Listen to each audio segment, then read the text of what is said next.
না না না না, যতদিন না তোমার জন্য একটা সঠিক থাকার বন্দোবস্ত করতে পারছি, তোমাকে ওই বাড়িতেই থাকতে হবে। বাদশা আজকে সুস্থ থাকলে তোমার জন্য লড়াই করতে পারতো রোশনাই।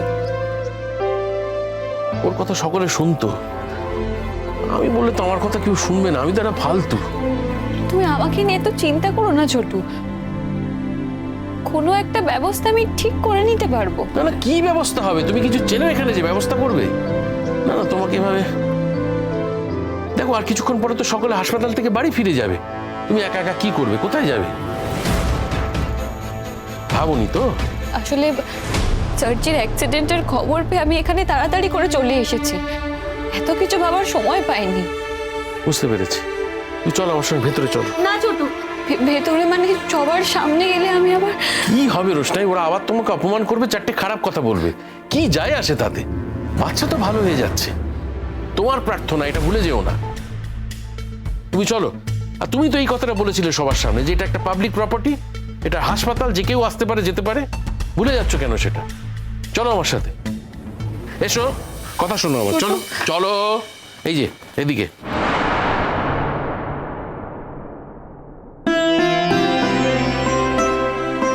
কি হলো মা? কি ব্যাপার গরিমা? What happened?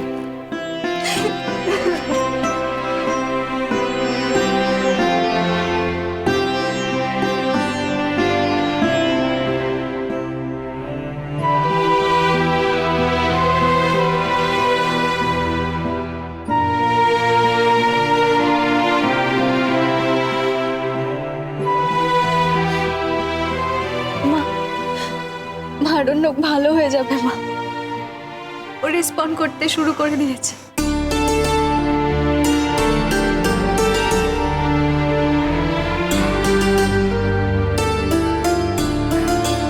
মেজো কাকিমণি, তুমি জানো বাচ্চা কখন থেকে রেসপন্ড করতে শুরু করেছে? যখন তোমার ভাবি বউ ওর জন্য পুজো দিয়েছে।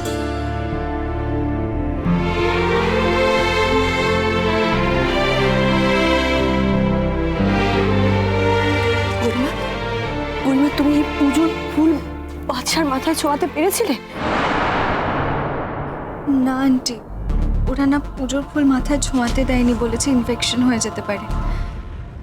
কিন্তু আরণ্যক রেসপন্ড করতে শুরু করেছে, ও ভালো হয়ে যাবে আন্টি। যখন আর কোনো আশা ছিল না, সব কিছু হোপলেস হয়ে গেছিল, তখন শুধুমাত্র গরিমার পুজো দেওয়ার পরে এই মিরাকেলটা ঘটেছে মেজো কাকিমণি।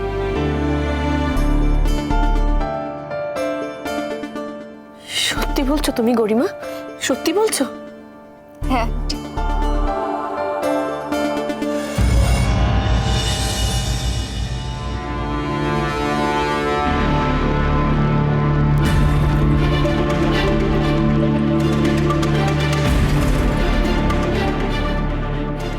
আমার মেয়ের মাথায় মা লক্ষ্মী আর সরস্বতী দুজনেরই আশীর্বাদ আছে।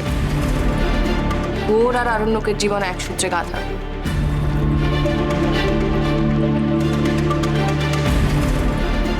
তবে কি বলুন তো, লক্ষ্মী খুব চঞ্চলা, তিনি অখুশি হলে চলে যান, তাকে ধরে রাখা খুব কঠিন।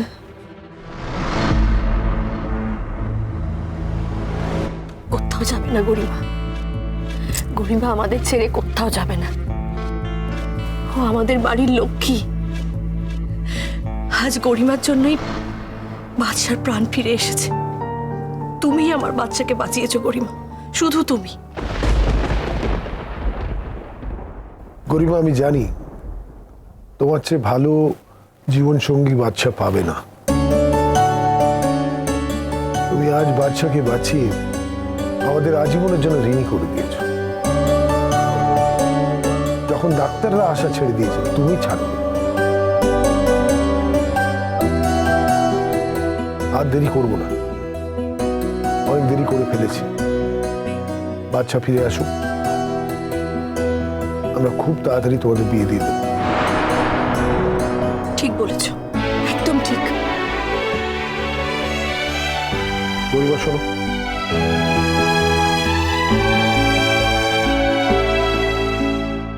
তুমি আমাদের বাড়ির লক্ষ্মী,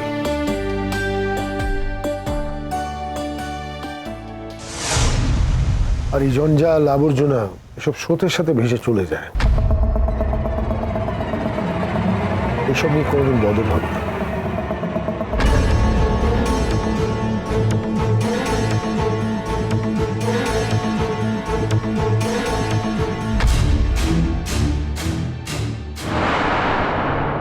গরিমা, আমার পরিবারের প্রত্যেকে তোমার কাছে কৃতজ্ঞ। দেখো মা, যদি কোনো অন্যায় করে থাকি তাহলে আমি হাত জোড় করে তোমার কাছে ক্ষমা চেয়ে নিচ্ছি। লালুদা, আপনি কি করছেন? গরিমা আপনার মেয়ের মতো, ওর কাছে ক্ষমা চাইছেন কেন? না না, না তবু দেখো মা, তুমি বাদশার জন্য যা করেছো আমরা কেউ কিন্তু সেটা করতে পারিনি। আমাদের সবাইকে এটা মনে রাখতে হবে। আর আরেকটা কথা, বাড়ি ফিরলেই বিয়ের আয়োজন শুরু করে দিতে হবে। শুধু তাই নয় জাহ্নবী, বাদশাকেও জানিয়ে দিতে হবে যে ও আজ বেঁচে উঠলো শুধুমাত্র গরিমার জন্যে।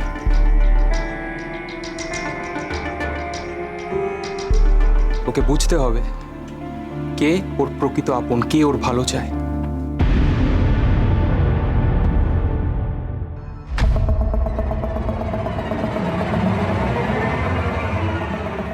ওদের কথায় কিছু মনে করো না রোশনি। আমি কেন কিছু মনে করব ছোট?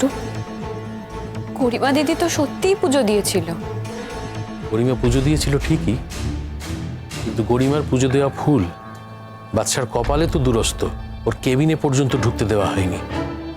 যদি ঈশ্বরের আশীর্বাদই বাদশা সেরে উঠে থাকে, জীবন ফিরে পেয়ে থাকে, তাহলে সেটা তোমার ছোঁয়ানো ফুল থেকে, তার সাক্ষী আমি।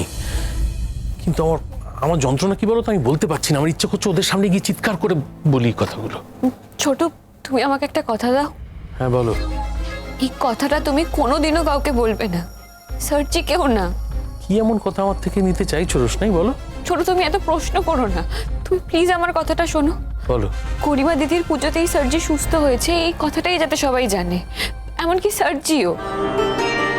ওদের দুজনের ভালো থাকার জন্য এইটুকু ভরসা সার্জির দরকার ছোট। রোশনাই, তোমাকে আমি যত দেখছি তত অবাক হয়ে যাচ্ছি মা। ছোট, তুমি আমার সঙ্গে এখানে দাঁড়িয়ে এতক্ষণ কথা বলো না, বাড়ির সবাই অসন্তুষ্ট হবে। তুমি ওদের কাছে যাও। তাতে আমার কিছু যায় আসে না রোশনাই।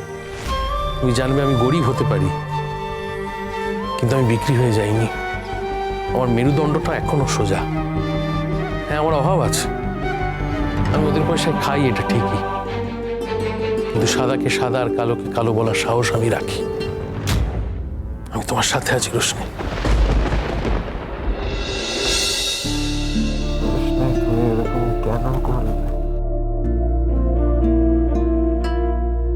কেন করলে রোশনা?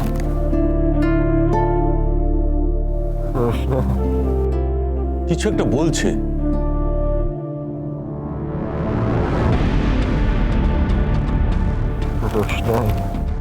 কারো একটা নাম বলছে।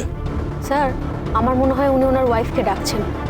ওনার বাড়িতে বোধহয় ওনার ওয়াইফকে কেউ মেনে নেয়নি, কিছু একটা গন্ডগোল আছে, কারণ ওই পুজোর ফুল নিয়ে। ও ওর ফ্যামিলি হিস্ট্রি নিয়ে আমার কোনো ইন্টারেস্ট নেই। Patient is not stable, okay আইসিইউতে শিফট করতে হবে, ইমিডিয়েটলি অ্যারেঞ্জ করো। আর হ্যাঁ, বাড়ির লোকদের খবর দাও, সবাই নয়, একজন একজন করে এসে যেন দেখে যায়। আইসিইউতে শিফট করার পরে যাও। Okay sir.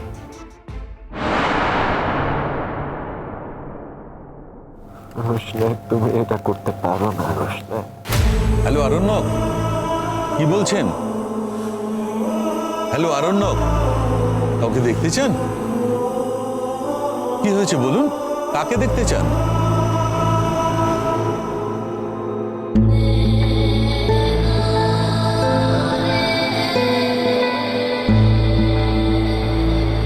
প্রশ্নই ওঠে না। এই কথাটা আপনি ভাবলেন কি করে? আমি এই মেয়েটার মুখ দেখতে চাই না। এই মেয়েটাকে খুঁজতে গিয়েই আমার ছেলের আজ এত বড় দুর্ঘটনা ঘটে গেল।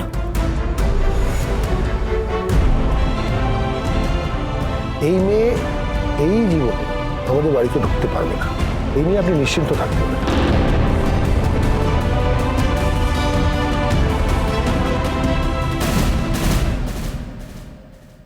আমার বাড়ির দরজা এই মেয়েটার জন্য আজীবনের জন্য বন্ধ, আর যারা যারা ওকে হেল্প করবে তাদের জন্যও আমার বাড়ির দরজা বন্ধ করতে আমার সময় লাগবে না। আপনার সাথে ওনার কি সম্পর্ক? ঘৃণার সম্পর্ক। रोशनाई